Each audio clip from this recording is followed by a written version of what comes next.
hello. gotta say hello, run it in as we run out the clock. Good to see you in the chat, friends, fellow officiants and celebrants all over the world.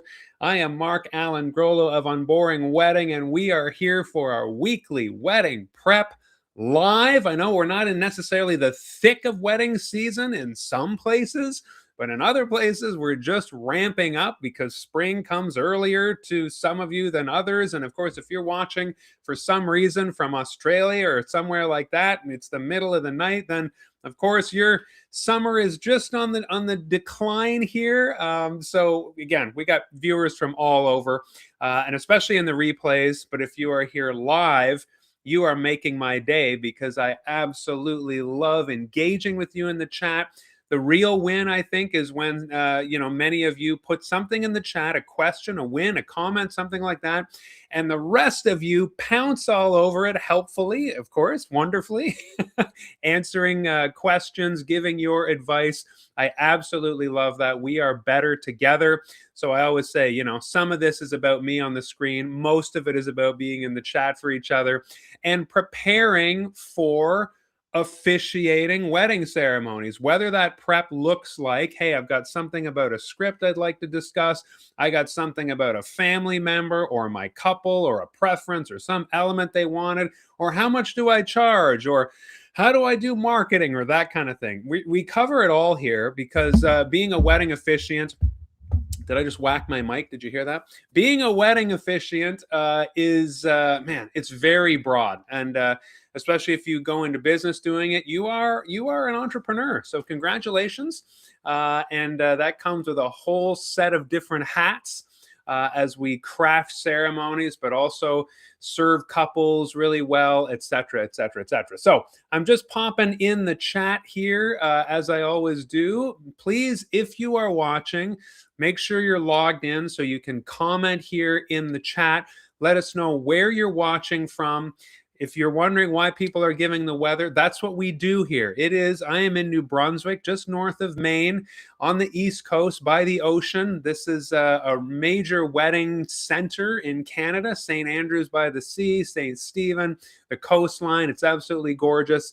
And it is chilly and dreary. Now, the rest of the province of New Brunswick, don't tell my kids this, I didn't this morning, are having an ice day, basically. Freezing rain swept through the whole province and froze everything.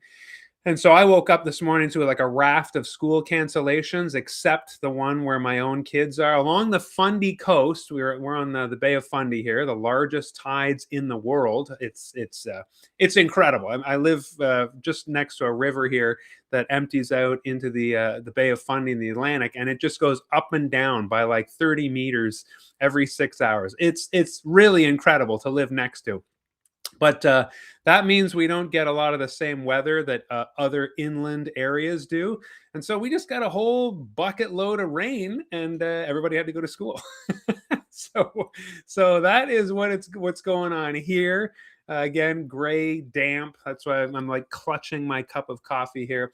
But how's it going where you are? Scott, you win today, being the first in the chat here. Great to be here from rainy Bellingham. You'll be listening on the run. Love that you do that. Love that you throw us on your phone, squeeze us in. If any time you're doing that, anyone doing that, I understand that you can't be glued to the screen, and that's totally fine. Once you've seen this face for like 5 seconds, you're like, I got it. It's not nothing changing. It's like when my wife and I went to Niagara Falls. We looked at it. It's gorgeous. We stood there at the railing for like a minute, and then my wife said, well, it's not changing. So what else? What else are we going to do? That was like 15 years ago, and we still laugh about it. Sarah, good to see you here. Sarah's Hilton Head Vows in the house. Good to see you. So glad you're here. Thank you. Jane says it's cold and rainy in North Carolina. Julia is here. Windy Cotswolds in the UK. Fantastic. Love that you're here from the UK. UK represent. Cantor Mark here in Honduras. 26 to 27 degrees Celsius I can't be right. 79 degrees Fahrenheit. No. Oh, yeah. Oh my gosh. Yes. I was doing, so you've got me so conditioned that I started in Fahrenheit, 26, 27 degrees Celsius. That is, I went to Fahrenheit and then I saw the 79 Fahrenheit. Yeah. Good for you. Mark is in Honduras and yet still tuning in. So technically from California, but we've let's just officially say Honduras is in the house. Love that. 5 days at a resort here. A gift from your couple that you married. That's a heck of a gift. Please send such couples my way, Mark. That's absolutely amazing. It just shows what a master of your craft you are when a couple wants to invite you out and give you a paid resort visit like that. Fantastic. This is the kind of thing we do. Jerry, it's a blustery sort of day, Piglet, which means the wind is working very hard and we should probably not. I absolutely love Winnie the Pooh. I read The Treasury to my kids a number of years ago. They're 11 and 13 now, but like, it only gets better the older you get. That's what's amazing. Is like Winnie the Pooh is like it's a kid's book, but it's so not a kid's book. It's like Calvin and Hobbes. I have like all of the Calvin and Hobbes. I've been buying them for my son. My kids laugh out loud. But then also the older you get, you like see more. There's that just a treasure. Thank you for bringing Winnie the Pooh to the table here today, Jerry. Love it, absolutely love it. That's very enriching. Uh, very much agree. Julia says, let's just.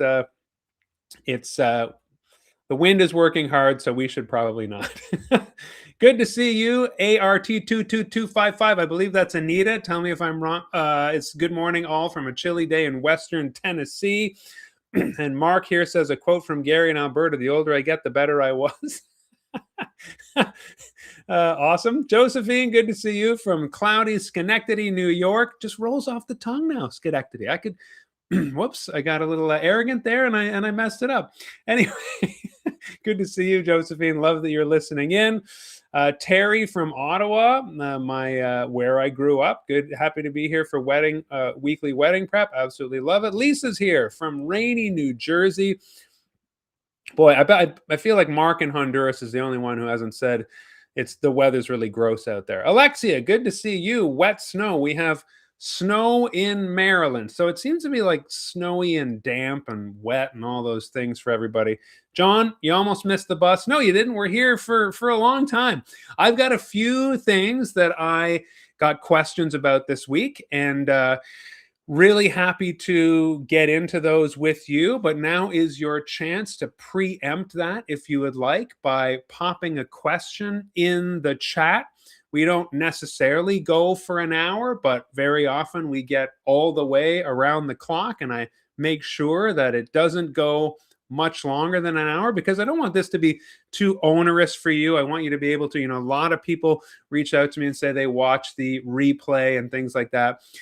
So I'm going to be here next week, right? This is not our last time together or anything. I do get a lot of questions too from folks who maybe missed something that we covered. So it is getting to the point where I can often say, oh, I talked about that very thing in episode whatever. We're at episode 20, I believe. Yeah, 20 weeks plus of this. I think we took a week or two off around the holidays. But it has been an absolute joy to share this community with you every single week. So it is fueled by you and your questions. Absolutely love your responses, your reactions. If you are a first timer here, somebody who is officiating their very first wedding, I don't want you to be hiding in the weeds and think, oh, these are all pros and I'm not worthy. Please, we absolutely love to hear from folks who are about to officiate their first wedding. Guess what? We all officiated our first wedding once. And you probably never forget it, right? I wish that I could have been advising myself back when I officiated my first wedding in 2012, I believe it was. But hey, I came along in 2017 with this style system, this method called Unboring Wedding Academy. And I hope it's useful. So many of you in the chat are members. If you want to become a member, get that training and get access to Efficiently for one ceremony, full feature It's unboringweddingacademy.com. April is here. Says, hello, everyone. April, 45 degrees, overcast and cloudy with rain coming later in Boston. Oh, no, rain in Boston? That means it's coming up. We're just 5 hours up the seaboard from you. Not happy to hear that. Nancy, good to see you from soggy Olympia. Oh my gosh, soggy in Washington too. You're on the other side, and even you're soggy. No one's not soggy this morning except Cantor Mark in Honduras. Okay, so I had a question from Luis, who actually, it was interesting. I loved his question because it kind of, I think, Luis has watched in the past or maybe seen things that I put out there. And he said, listen, Mark, like, I'm a bit worried because I was asked by, friends of a friend or the kids of a friend to officiate a wedding. And I'm concerned because I don't know them well. So isn't that going to detract from the kind of experience and style and atmosphere that you talk about all the time in your videos and your course perhaps, and that kind of thing? So he's concerned that he doesn't know his couple well enough to give off that vibe in the ceremony. Now, if you are an Unboring Wedding Academy member, you probably know, I was going to say, you probably know what I'm going to say, but you know what I'm going to say to almost everything anyway. So it's not going to come as any surprise to you. My response to Luis was, Luis, couples hire me cold. Like I'm a professional wedding officiant. So, go look at my reviews, not from look at Mark, he's so great, a braggadocio way. I'm saying, look at those couples and what they say. It was the warmest. It was the most fun. We laughed. We cried. Our family and friends said, how long have you known Mark? We've never met this great friend of yours, etc., etc. My point for that is, you do not need to know your couple before you start working with them to get the kind of vibe that we are talking about with Unboring Wedding. Unboring Weddings are incredibly emotional, fun, down to earth, but every single couple in all of these pictures that we are laughing and they're giving me 5-star plus reviews, I did not know them until they inquired about their date. That is the magic of the Unboring Wedding style and system. I have to say myself, because we don't want a process. I've been on here before and talked about how, I've seen on Reddit, like a couple saying like, oh, it was wonderful, or Officiant. We had our friend marry us and he sat down with us and he interviewed us for several hours, multiple sessions, took pages and pages and pages of notes, then spent months and months writing and rewriting and crafted the most perfect ceremony for us. That's awesome. That is, I always say, like, that's a great experience for that couple. They loved their ceremony. You do not need to do what that officiant did. Hey, if that's a passion project and that's your gift to your couple, that's great. But my answer to Luis and my answer to you, I just hope you know, is that when a couple comes to you and says, will you officiate our wedding? That is the start of a relationship that you are developing with them that will culminate in arriving at the front on their wedding day and giving the impression, I would say, although I don't really like that because it sounds disingenuous, giving off the vibe that you absolutely love this couple. You want the best for them. You know them well enough to just wrap them in love and positive regard and engage with their closest friends and relatives. That all will happen naturally. That's a byproduct of the process. Now, I want to be specific about what that process is. This is why I always say in Unboring Wedding Academy and Pro, don't cut corners on those times with your couple. So I gave you the extreme example of multiple sessions and sitting down and interviewing them with a tape recorder and pages and pages and pages of notes. Okay, let's put that on one end of the spectrum. The other is sending them a PDF. Here's the ceremony. Let's cut some things. What do you not want? What do you want? Boom, boom. Okay, great. I'll just put these things in. Tell me a bit about yourself in an email. Great. Stand up there. And that's where I think Luis maybe has seen some of that, as we all have, and said, look, that's not what I'm hoping for. And is that what you're talking about, Mark? No. Let's talk about the middle ground between those two extremes. It is the process that I have honed and perfected in 10 plus years of doing this, and teaching this since 2017, and not changing anything about it. I talk about these high touch moments that you want to have with your couple in order to cultivate that relationship with them, so that you get that vibe up there at the front with them during their ceremony that is going to be absolutely electric. Okay. So here are the high touch points. First is the booking session. Now, in Luis's case, it might not be a booking session per se, but when a couple asks you to officiate, I would still say you want to have a conversation with them, even if they're already sold. In my case, like a professional, they're sussing me out. I'm earning their business, which I absolutely think is a crucial part of the process. But I call it the vibe check or the chem check meeting with a couple, and they say, Mark, are you available on July 7th? Okay, yes, absolutely. Great. That's the first thing I do. I don't start answering all their questions in email. I want to meet with them. I want to interface with them. I used to insist that it be in person. COVID changed all that. We've gotten a bit more comfortable with video, I think, although it's not ideal because, well, what is it? The 738-55 rule. 7% of communication is the words, 38% is the tone of voice, and 55% is the body language, right? So video is like, it's some of that, but there's nothing like in person. But I still say, sit with them or have a video with them, and just really quickly, and even if they just ask you in person, I mean, you probably wouldn't be ready with like the full process. A lot of people get asked, they say yes, then they turn to Google and they find me. But I would still say, once you figure out your process of getting them from A to Z, Z being standing up there and delivering the ceremony. Z is Z for my American friends. So that you want to just circle back around to them. Again, for me, that's my booking session, where I'd say, I'm not going to take any of your money or book your date until you understand the process. And I walk them through that process. Now, kind of like the opening remarks in a ceremony, don't get me down that rabbit hole. I'm just going to pin that there. In the opening remarks, you are saying whether or not people can take pictures, and you're saying turn off your phones, but you're also, like, what the opening remarks are doing are warming everybody up to you, getting people laughing, getting people excited, giving them the tone, setting the tone for the ceremony. This officiant is different. They're laughing. Are you ready for ceremony? Let's get married, etc. So yeah, the opening remarks are serving a function, but they're also serving a greater purpose, right? Well, this is the same for the vibe check.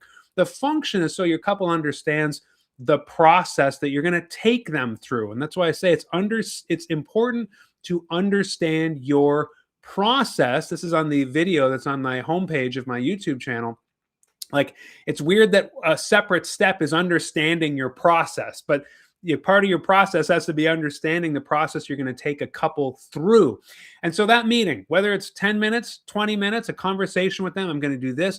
I'm going to, we're going to sit down, we're going to plan your wedding. Then I'm going to send you your script right after that. You can get it back to me, all your feedback. I'm going to incorporate any of your recommendations. Then I'm going to send you a questionnaire. Then I'm going to interview your friends and family. I'm going to send them a questionnaire.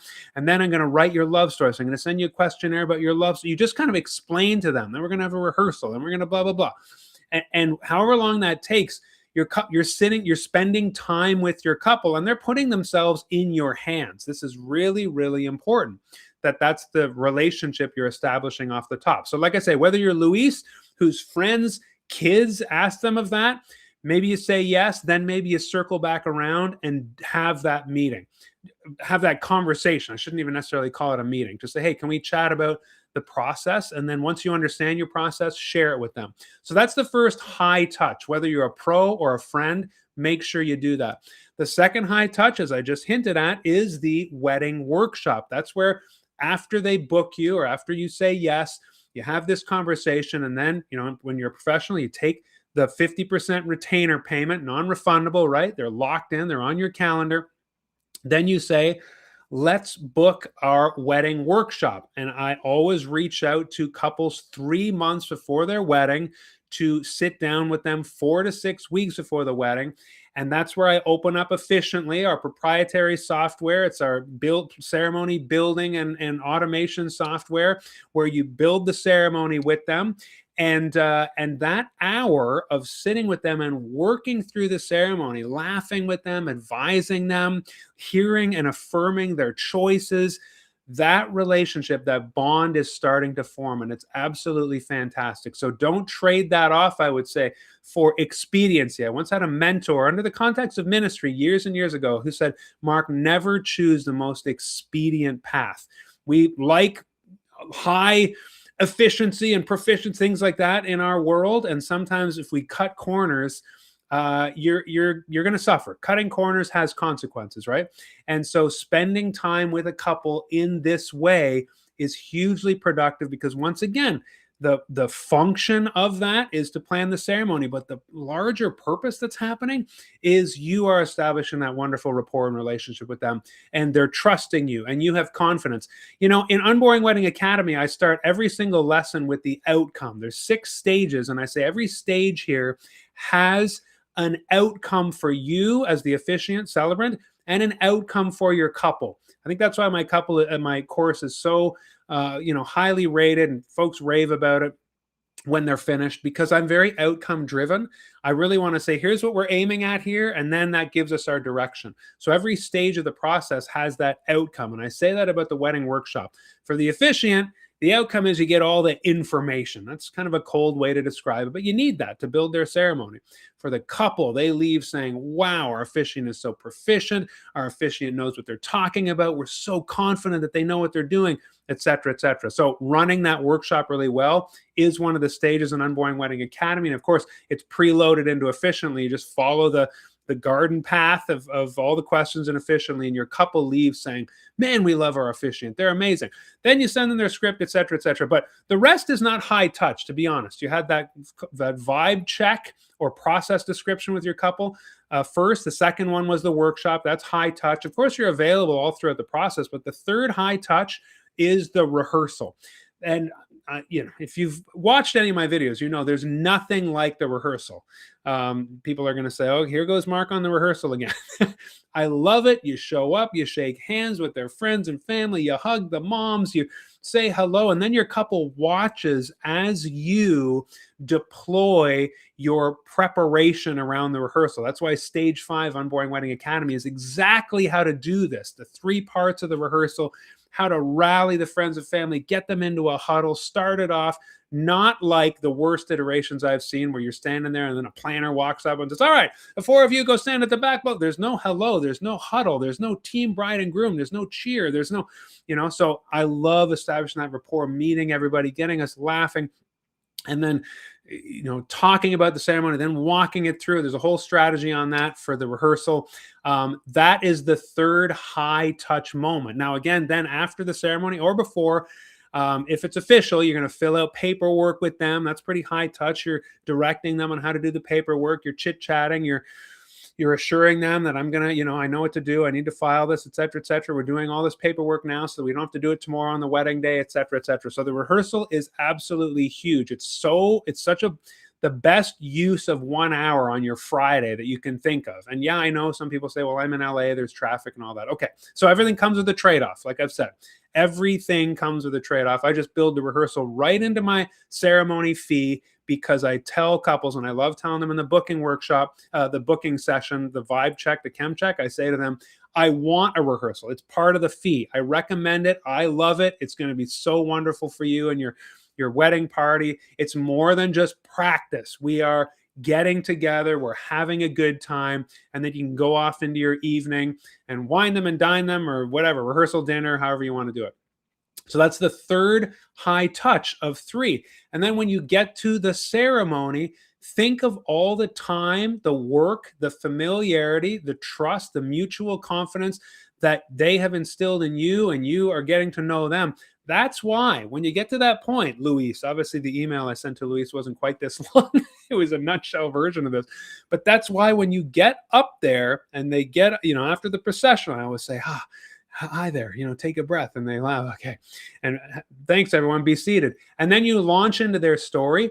You feel like you know them now because you have gotten all that time with them and you know their intimate love story. That's another thing. People was like, Mark was like teasing you and having fun with it. And it's like, yeah, because when they send you each their side of the story, how one is such a klutz and the other is, so clueless about, he had no idea that I knew that he was going to propose that day. It was so obvious. Like things like that are so fun. Then you build that into the story, and when you say that, like, yeah, Alex didn't see this coming, Sam, at all. Anyway, people respond to that. Their friends and family are like, oh my gosh, there's such a chemistry here. There's such an electricity in the air. Well, like I say, that's going to come naturally if you work through those 3 high touch moments with your couple and you don't cut corners. Okay, Luis and everyone else, I just thought that was a really great question.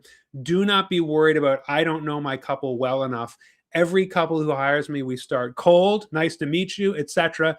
And then I'm standing up there, loving on them, laughing with them, teasing them a little with their story, guiding them through this extremely intimate moment together, making sure I reflect all the attention back onto them, stepping away when I need to, and they absolutely feel like the most important people in the world, with my facilitating of that ceremony with their closest friends and relatives.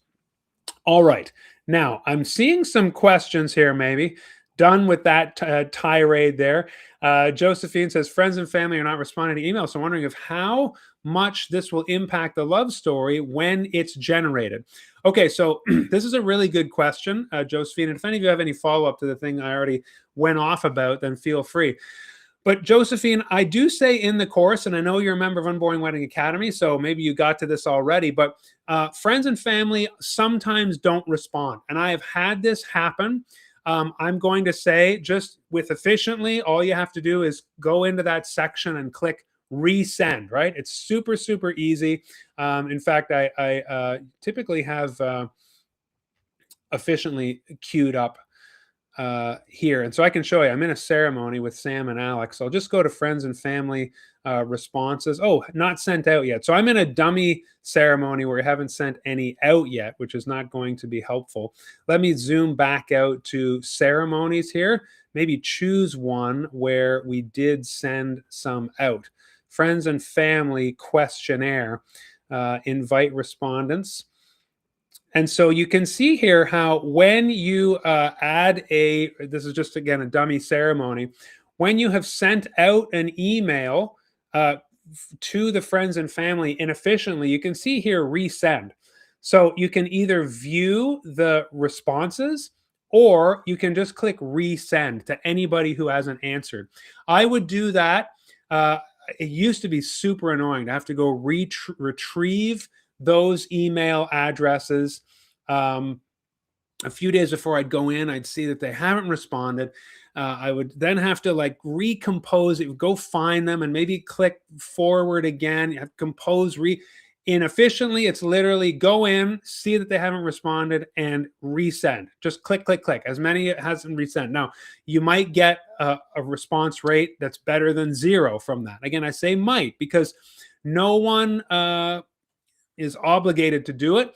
I wonder, Josephine, if you told your couple, this is one thing that you might want to do in your wedding workshop moving forward in future ceremonies, is to say, hey, I'm going to send your friend and family that questionnaire, the ones that you send to me. So your couple are the ones who handpick, right? They send you that email addresses and then you send on. But you might want to tell your couple, as I do, I'm going to email your friends and relatives in that questionnaire. You're going to see that. You're going to ask for some friends and relatives. I'm going to ask for some friends and relatives' contact info.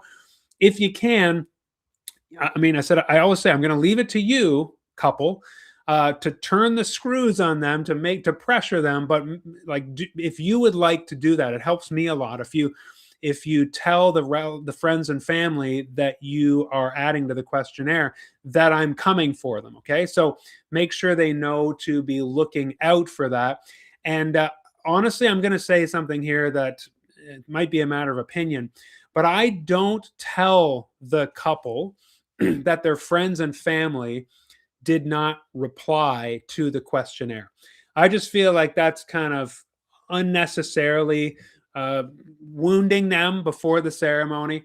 It does happen. I'm going to say like and it's not pleasant when a couple gives you 4 or 5 email addresses of friends and relatives and none of them can be bothered to reply, but there's nothing you can do about that. And as I said, I would not want to say to the couple, hey, look, none of your friends and family replied, especially because I just feel like it could be hurtful. So, what I do in that case, Josephine, is a couple things. Like I say, I resend to the friends and family. And if I still don't have any replies, I simply delete that section from the ceremony, the section of what their friends and family love about them. Okay, that's if there's no replies. And honestly, no couple has ever said, in fact, if they did, if they would say something like, what happened to the friends and relatives section? Then I would say to them after the fact, look, nobody replied, and then they would understand. So there's that. But I think a lot of time too, if you just delete that section, the couple thinks, oh, I guess the officiant like incorporated that into the story, the replies somehow. So again, I've never had a couple say, what happened to that section? So there's that. The other thing though is, and I say this in the course, I don't typically use the friends and family answers to how they met, the first date, and the proposal unless I feel like the couple was kind of vague. It has happened a few times where the couple wasn't all that coherent around maybe where they were or that kind of thing. And I go in and I check the friends and family replies.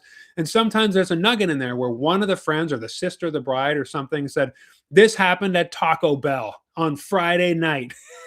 It's like, oh, great. Okay. I didn't know where this was. So sometimes they can help fill in details for you, but I put very little stock in the answers of the, you know, how they met, first date, and proposal. And I definitely don't refer to it in the story. I don't typically say, your sister thought this when he showed up at the door. You know, I just don't. You can if you want, but that's my approach in terms of asking the friends and family those 3 questions is kind of supplemental. If I'm in a pickle or a jam, I like to look, and typically you're not going to get any new information there that your couple hasn't already told you. Now, let me talk about the contingency of what if just one person replies? Well, if one person replies and says, here's what I love about Sam and Alex, they this, they that, they're he's so this and she's so that, etc., etc., and then you're just like, this is gold. Then I use just the one answer for the friends and family section. Now, this is an amazing segue into a question I got. I received an email asking, and I'm just it was from Jim. Jim said, Mark, I noticed that you don't. Okay, so Josephine, I hope that helped. And now I'm going to segue into this other question. I guess in a nutshell, before I move on, how much will this impact the love story when it's generated?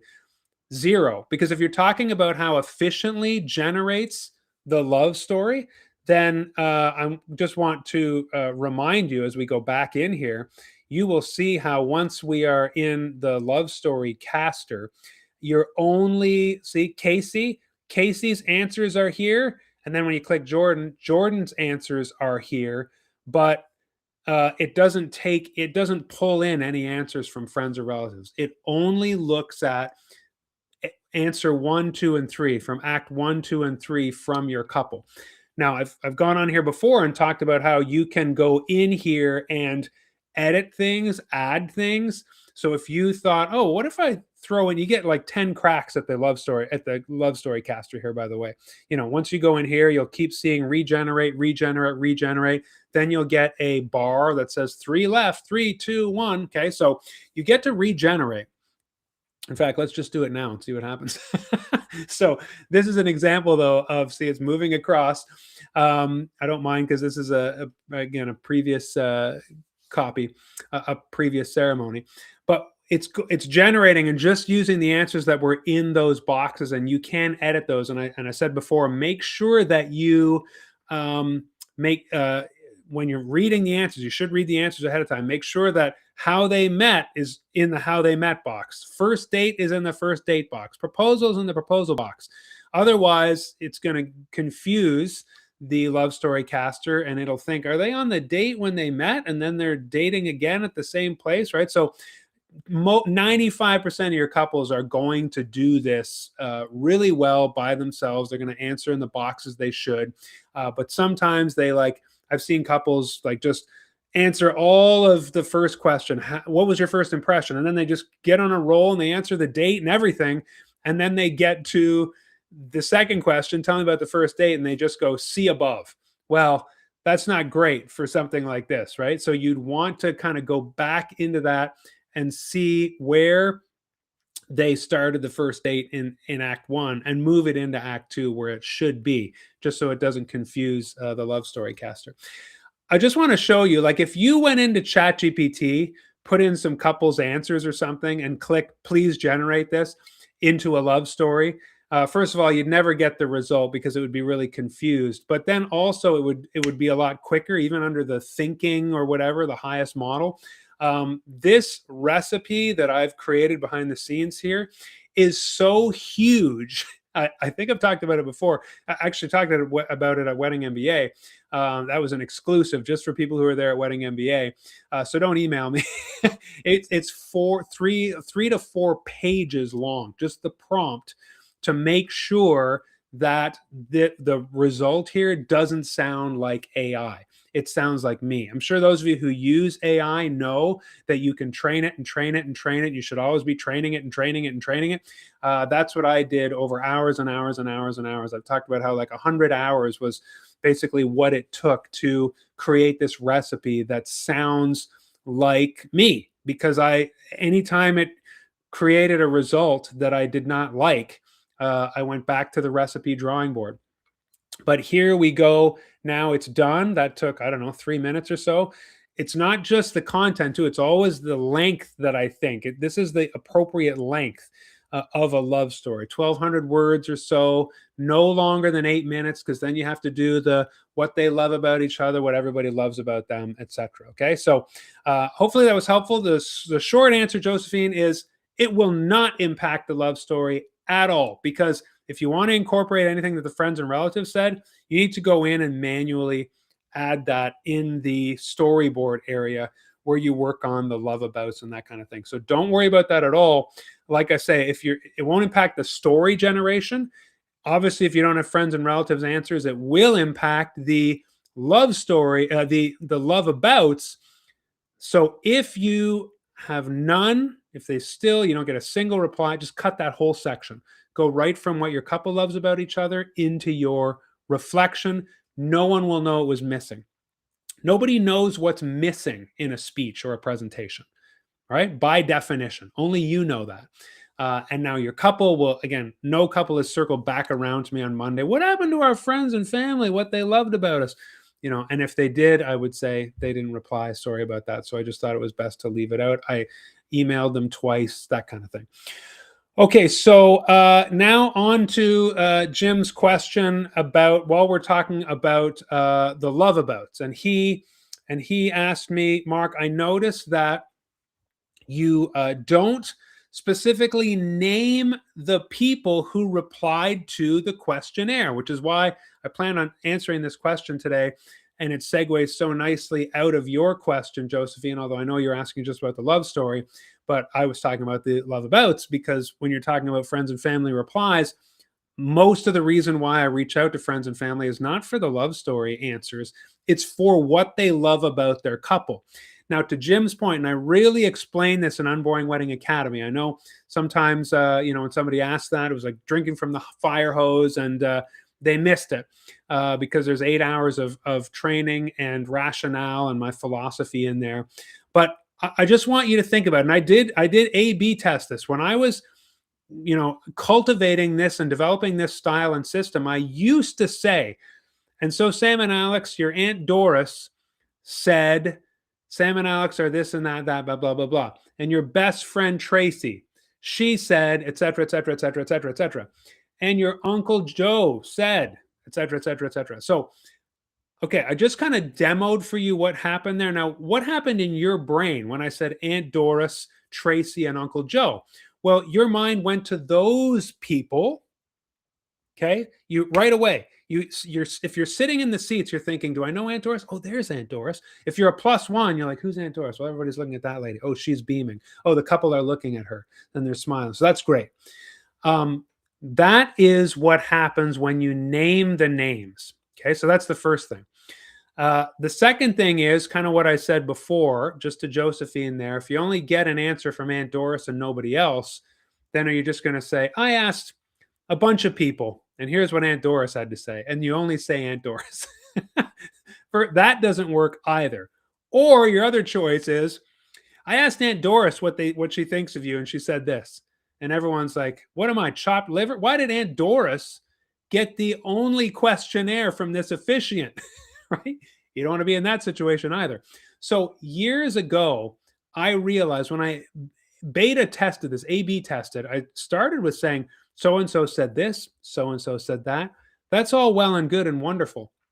But then one day, like many other things, I just said, what if I try just to keep it general and say, I asked some people what we love about you. Okay. So I want you to think about the change that just happened there compared to what you first thought. And here is what we say about you. I'll show you this in the script that I just showed for you. We're going to back out of Casey and Jordan here. Let me bring this up because this is what I have by default now. And this is a finished Casey and Jordan script here. This is the story, etc. But this is now what I say. It's preloaded in the script template here.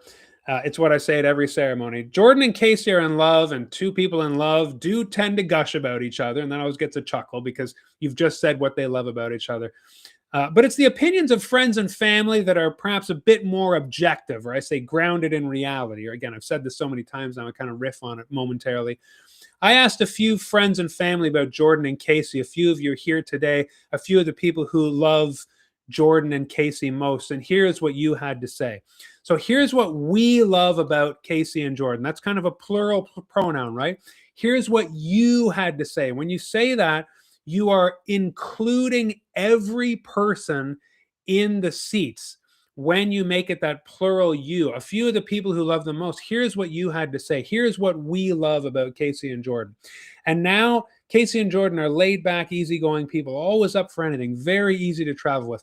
From something as simple as stopping in to pick up something, to trips together, it's always a lot of fun with many laughs. Just great people to be around in any situation. Think about what I just read to you coming from Aunt Doris specifically to everyone. This is the way everyone experiences you. Sam and Alex, Casey and Jordan, in this case.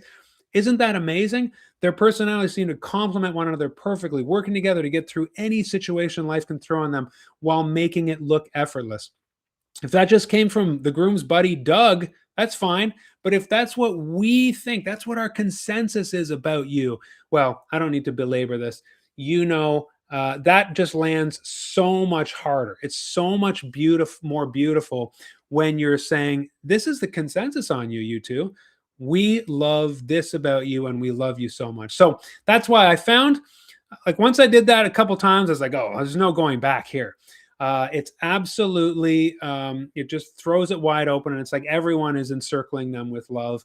And your words have the power to do that. You can narrow it down to a few individuals who did their homework. Good for them. Pat on the back. Or you can say, I did a little homework. Here's what we love so much about you, together in that collective you. Okay. Hopefully that was helpful to you and to Jim. Mark says, I booked a couple for August in the back of my Uber on the way to the airport last Wednesday. He's like the James Bond of wedding officiating. Good to see you doing that, Mark. Love it. Hello, greetings, Mitt from warm and sunny San Francisco. Finally, somebody says it's warm and sunny. Okay, so we know that up in the Northwest Pacific, it was gray and cloudy, but San Francisco's got that freaking sun as usual today. Good for you.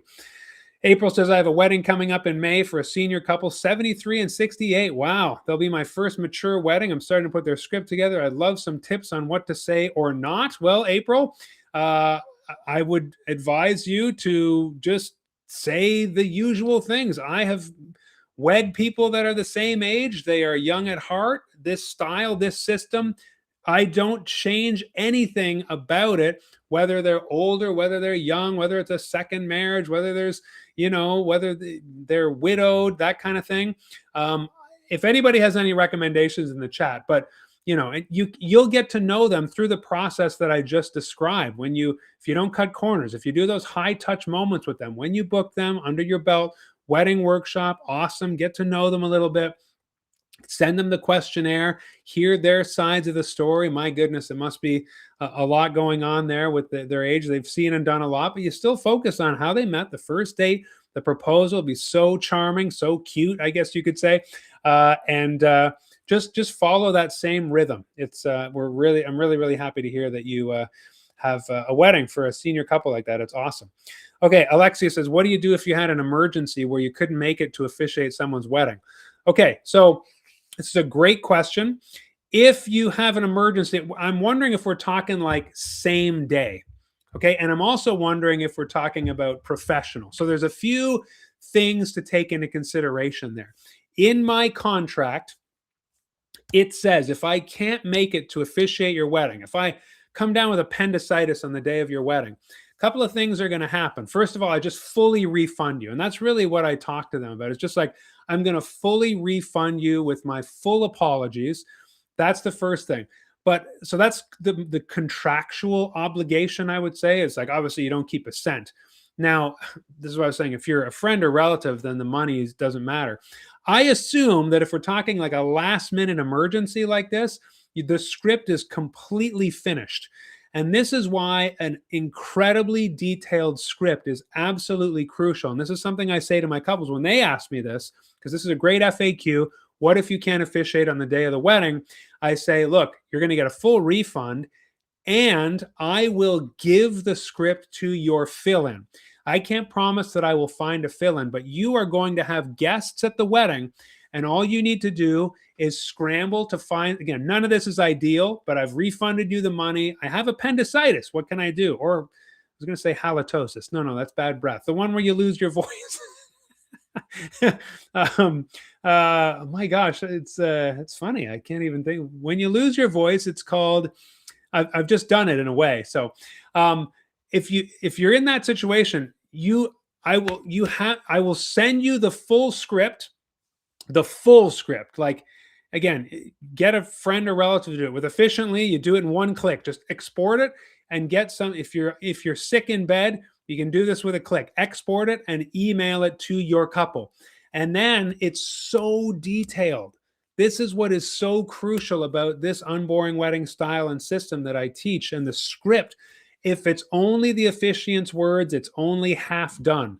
It needs to have all the stage directions, the songs, the movements, anything, so that the family dog could pick it up and read through it and understand it. Give them half an hour. Okay, obviously not a dog, but give the stand-in like half an hour with that script. There's nothing for them to figure out.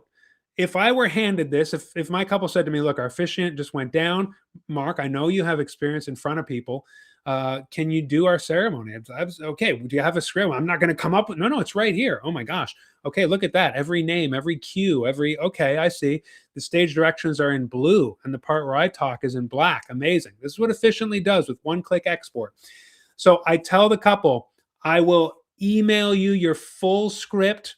You'll get every cent back. And then all you have to do is find someone to read the ceremony. That's it. Because even the stage directions for like the ring exchange are in there. Like everything is in there. I can actually show you this now because of what I was saying about the Sam and Alex script. It's done. And the storyboard doesn't look like this until you generate the final draft. I should say that here. Like, where this and this become the same, because what we've figured out when we were developing this is if somebody generates their final script, then goes back in and works on the story more, we didn't want users to be able to work on things in two different places with two different looks. Once you cross that threshold and say, this is my final draft, again, you can fully edit it. It's no problem in here. You just click and edit. But look at the stage direction here. Steve starts a processional song. Steve starts, and now you're seeing these placeholders here because I didn't fill all this in. Let me actually show you. Yeah, I'm realizing this is not the best example. If I show you Mariah and Dylan's script, you'll see like all the stage directions here. Start of the ceremony. Mark takes the front, followed by Josh, Jordan, Carol, and Chris, Debbie and Michael, etc. Who comes in when? Catherine fades out the music. Look at the entrance here. That's all done, but not just the entrance. When you get to things like the ring exchange, it is all here. Chris gives Mariah Dylan's ring. Mariah places ring on Dylan's finger. Mariah resumes holding Dylan's hands. Even if you're not a wedding officiant, you've been handed this and you look over it for a few minutes, you're like, oh my gosh, okay. So when you're up there, if they're not doing this, maybe you couldn't do the rehearsal or something like that. You could just lead them through it. You could say, okay, Chris, please give Mariah the ring. That's not part of the scripting because we, assume that this is going to happen with a rehearsal. But, okay, Mariah, please place the ring on Dylan's finger. Mariah, please resume holding hands. It's so clear just from this script, all the stage directions, when you get out of the way, all that stuff. So it's kind of ready for you to go down. I say that to the couple. A bus could hit me, and as long as you have your full script, and they will have a copy of the script that they can see, but of course you want the copy with the full story in it that the couple doesn't see. So there still is that element of like, hopefully you haven't passed away the morning of the wedding. That would make things more complicated. But if you're in any capacity, like, oh my gosh, my gallbladder, oh my God, get somebody to just go into Officiant, or if you can do it yourself, if you're bedbound, export the script that you were going to bring in, send it to them, refund them, and you've done all that you can. In fact, they've gotten a full ceremony for free at that point, and they just have to find somebody who can deliver. I would say, given the circumstances, that's the best possible outcome for a couple. That was a great question. Thanks a lot, Alexia, and hopefully that was helpful. Besides the Hondurans, almost everyone else is from Canada. Well, you got it made. We're a great crew, I got to say. Here on Roatan. Okay, so that's a place where Canadians congregate. I'll have to look into it. Watch out for sandflies. Okay, Anita seems to know a thing or two. Good. Mark, I think Josephine might have been asking you the non-response effect the actual script efficiently generates. Yeah, okay, I got to it, Mark. I mean, I do things in a really roundabout way, and Mark is answering there, which I love. James, good to see you. When you solicit friends and family for comments, they really feel included in the wedding. I've received a ton of compliments from people feeling included. Yeah, that's absolutely awesome. And it's fun when you get there at the rehearsal. A lot of couples say, hey, you emailed me. I do like to have like their names. And that's why, another reason inefficiently, that's why we allowed for the couple to, when they answer this stuff, I don't want to use Mariah and Dylan because that's a real ceremony and it'll have real contact info. Friends and family invite respondents. You can see here how we have let the couple put the relationship in there. Sometimes they do, sometimes they don't, but they might say father, best friend, godmother, whatever it is. And so it's really nice when you get there and you say, oh, Lindsay, best friend.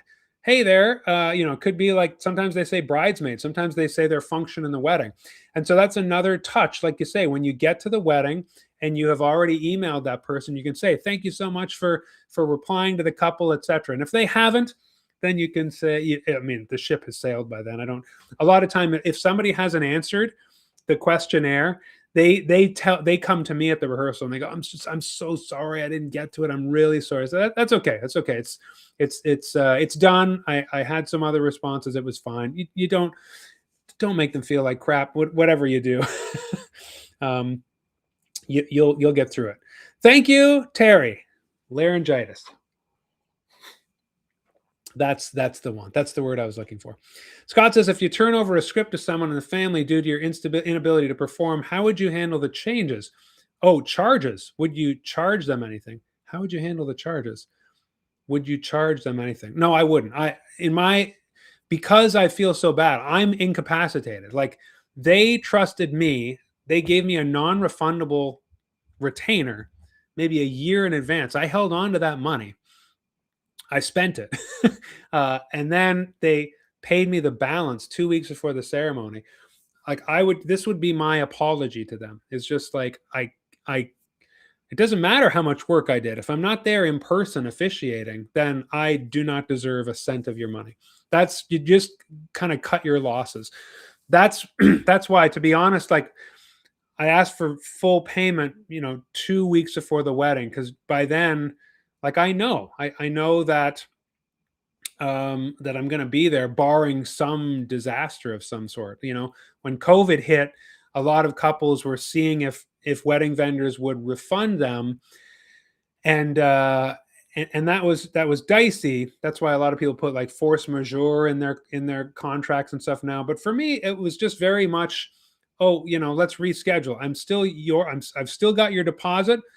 Let me know when you're going to reschedule. And like some of them, it was a year later, 2 years later. That's why wedding vendors had an absolutely bonkers 2021, is because once the vaccine came out and everyone felt okay about congregating together, then they would say like, okay, how about 2021? Can we? And then yes, and you're booking new weddings and you've already got weddings booked. But then couples are saying like, well, we're going to schedule ours on the Thursday because every vendor's booked. And it was a crazy year. So typically you can work with a couple if the rescheduling is kind of mutual like that.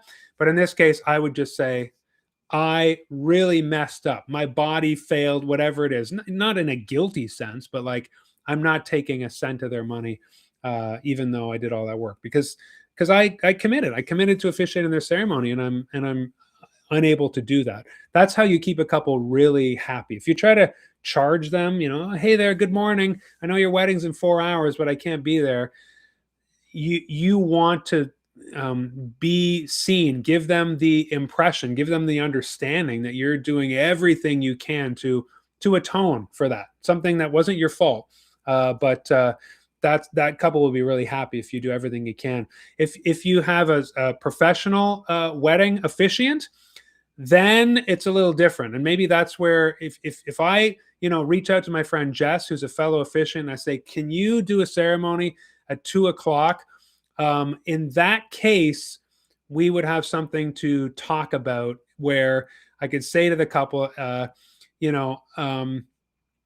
refund you half the money, and I'd like to give the other half to my friend officiating. Is that okay?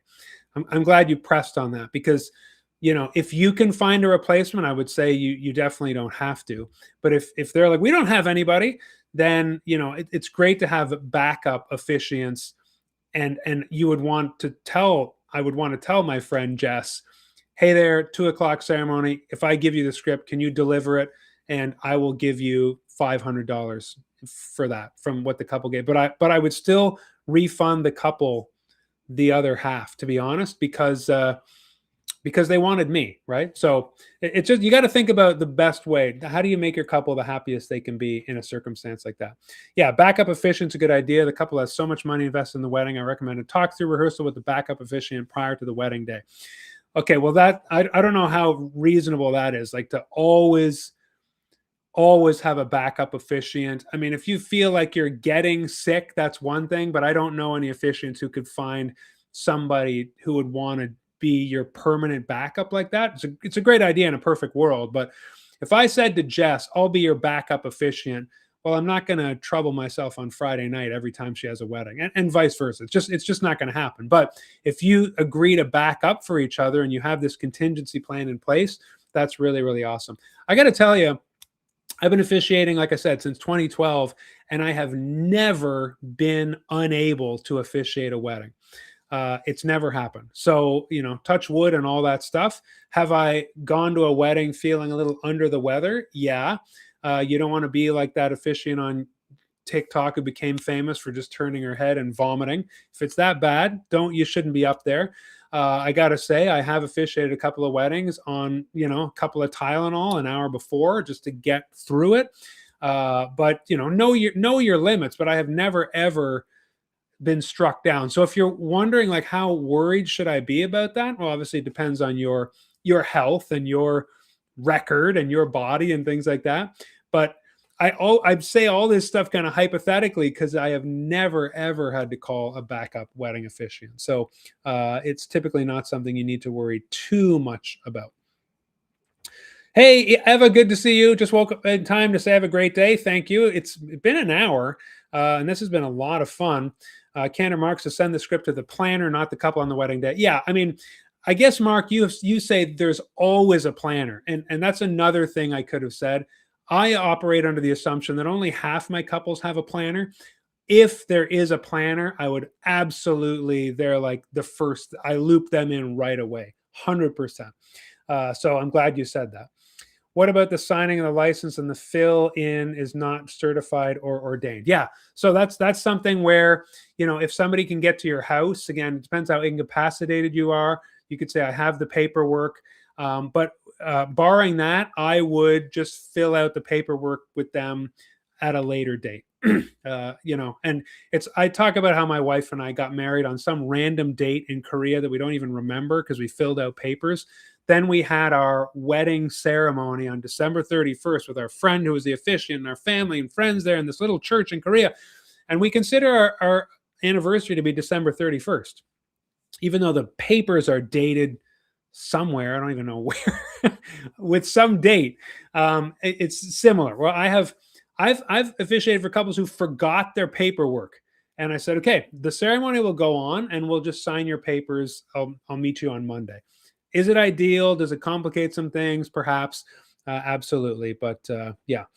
Mark says I'm biased in that direction with planners. All my weddings have competent professional planners. Well, once again, Mark, you live in an ideal world, not only in California, but in wedding land as well. Let the planner deal with the stress, the extra work. Okay.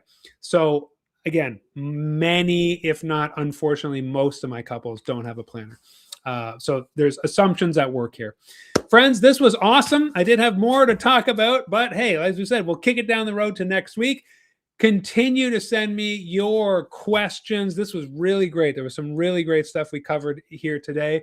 Absolutely love spending this time with you. Unboringweddingacademy.com. That's where you get all the things. That's where you learn the style, the system, the contingencies, the objectives of the 6 stages, the outcomes for you, the outcomes for your couple, why I say what I say. You get access to Officiantly for one ceremony, full feature. And if you want to upgrade to unlimited ceremonies for a year, it's like an annual license, officiant.ly, Officiantly, will let you do that. And I have a pro course as well, unboringweddingacademy.com/pro. That teaches you all the client management side, contracts, things like that, marketing, and how to do a wedding show, how to network yourself, Google My Business, branding, logos, all that stuff. Okay, friends? Thank you so much for joining me today. This was an absolute pleasure. I will be here next week unless, I get sick on the morning of and I have to get a backup in here. No, it's not going to happen. Just kidding.